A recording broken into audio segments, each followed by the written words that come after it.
बिस्मिल्लाहिर्रहमानिर्रहीम। अस्सलाम वालेकुम मुशाहिदीन अलकराम की फ़िलहाल क्या हाल आप लोग के ठीक है खैरियत से। राफ़िज़ अल अज़ीम की तरफ से आप सबको बहुत बहुत सलाम पेश है दोस्तों। जिस वक्त की न्यू फ्रेश अपडेट्स हैं वो मैं आप लोग की खिदमत में लेके हाजिर हूँ। तो अपडेट शुरू करते हैं। सबसे पहले हुई करेंसी रेट के हवाले से आज गल्फ एक्सचेंज में 730 रुपये पे टिका हुआ है पाकिस्तान का रेट। इसके हवाले से जो भी अपडेट्स आएगी फ़ौरन से पहले आप लोग को देंगे।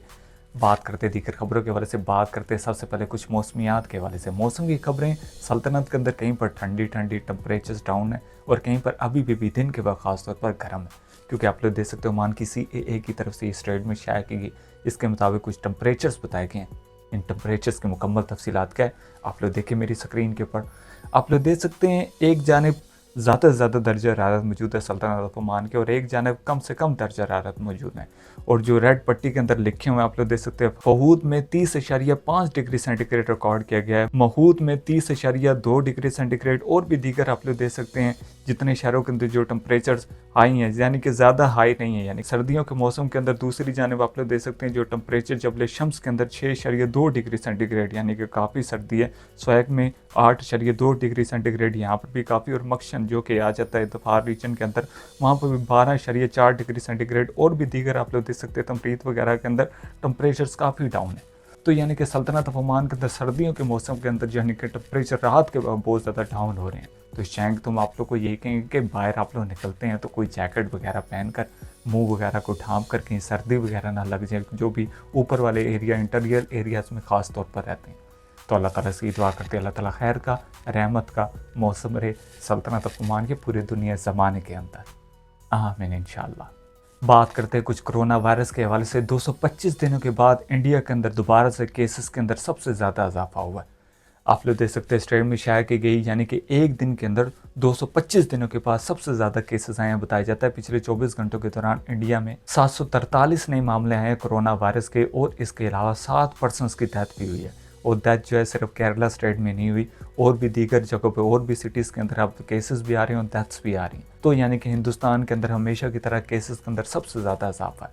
तो अल्लाह ताला से दुआ करते हैं अल्लाह ताला इन वबाओं को, इन वायरसेस को पूरी दुनिया से ख़त्म कर दे, ताकि लोगों के मामलाती ज़िंदगी, लोगों की परेशानियाँ ख़त्म हो जाएँ, आमीन इंशाअल्लाह।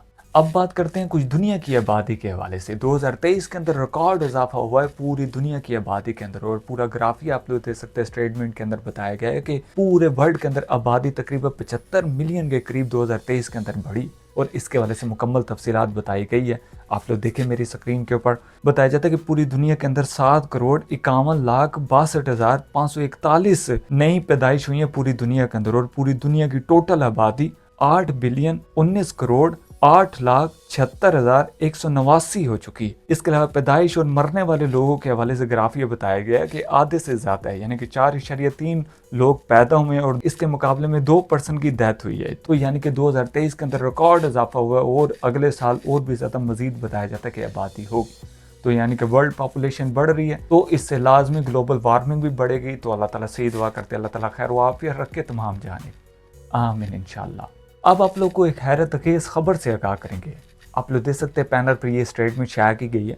इसके मुताबिक ये तस्दीक की गई है कि अलजायर से पेरिस की तरफ एक परवाज़ जारी थी, और इसके लैंडिंग गियर के अंदर बताया जाता है कि एयरपोर्ट का अमला जो कि जहाज़ के अंदर बैगेज वगैरह रखने के घर से आता है, उस अमले में से एक शख्स इस जहाज़ के लैंडिंग गियर के अंदर छुप गया। तो भाई इसके वजह से मजीद आप लोग को बता देते हैं कि जो लैंडिंग गियर होता है जहाज़ का वो बिल्कुल ओपन होता है। जब बहुत ज़्यादा बुलंदी पे जहाज़ पहुँचता है, तकरीबन कोई 30,000 40,000 फुट की बुलंदी पे पहुँचता है, वहाँ पे 58 से 50 माइनस दर्जा हरारत होता है, यानी कि सर्दी बहुत ज़्यादा होती है और ऑक्सीजन बिल्कुल नहीं होती। जब ये जहाज़ अलजायर से पेरिस के अंदर पहुँचा, जब लैंडिंग गियर की जो जांच पड़ताल के लिए, जो मेंटेनेंस के लिए हवा वगैरह जब लगवाते हैं उसके लिए उसको खोला गया, तो देखा कि वहाँ पे ये शख्स मौजूद था। और दूसरी हैरतअंगेज़ बात तमाम लोगों के लिए ये हुई कि ये शख्स बेशक तशवीशनाक हालत में था लेकिन जिंदा था। आप लोग देख सकते हैं बताया जाता है कि एक शख्स जो कि अलजायर से पेरिस की तरफ फ्लाइट जा रही थी, उसके लैंडिंग गियर के अंदर छुप गया और बिल्कुल जिंदा रहा। इतनी हाइट पे पहुंचने के बाद पहली मरतबा इस तरह हुआ, ये एक रिकॉर्ड बन गया, क्योंकि ओपन प्लेस होता है, 58 -50 के करीब दर्जा हरारत होता है, इतनी हाइट पे ऑक्सीजन भी नहीं होती। तो वैसे अभी उस शख्स को हॉस्पिटलाइज किया गया, लेकिन ये उसने बहुत उल्टा काम किया रिकॉर्ड बनाने के चक्कर में, या कैसे भी गया है। अल्लाह ताला हिफाजत फरमाए और इस तरह की तमाम वफात से तमाम लोगों को बचाए, आमीन इंशाअल्लाह। अब आप लोग को एक ख़ास खबर से आगाह करेंगे और दोबारा से सबसे पहले कहेंगे कि दुनिया में हर कोई अपनी किस्मत आजमाता है, लेकिन किस्मत उसी की चमकती है जिसका किस्मत का कनेक्शन उसके नसीब के साथ जुड़ा होता है। तो भी राफले कुरान दाजी के अंदर पाकिस्तान से ताल्लुक़ रखने वाले एक भाई जिनका नाम मोहम्मद इनाम बताया जाता है, नाम ही उनका इनाम है, उनका 15 मिलियन धर्म का इनाम निकला है। जी आप लोग देख सकते हैं स्टेट में शाया की जाती है। मोहम्मद इनाम नामी भाई जिनका ताल्लुक पाकिस्तान इस्लामाबाद से, यूएई के रेजिडेंट है। उनका इंटरव्यू हुआ, बताया जाता है कि 2021 से मैं ये टिकट ख़रीद रहा हूँ और ये पहली मरतबा इस तरह बड़ा मेरा इनाम निकला, तो इंशाल्लाह मैं पूरी फैमिली के साथ अपने घर वालों के साथ अब हज पर जाऊँगा।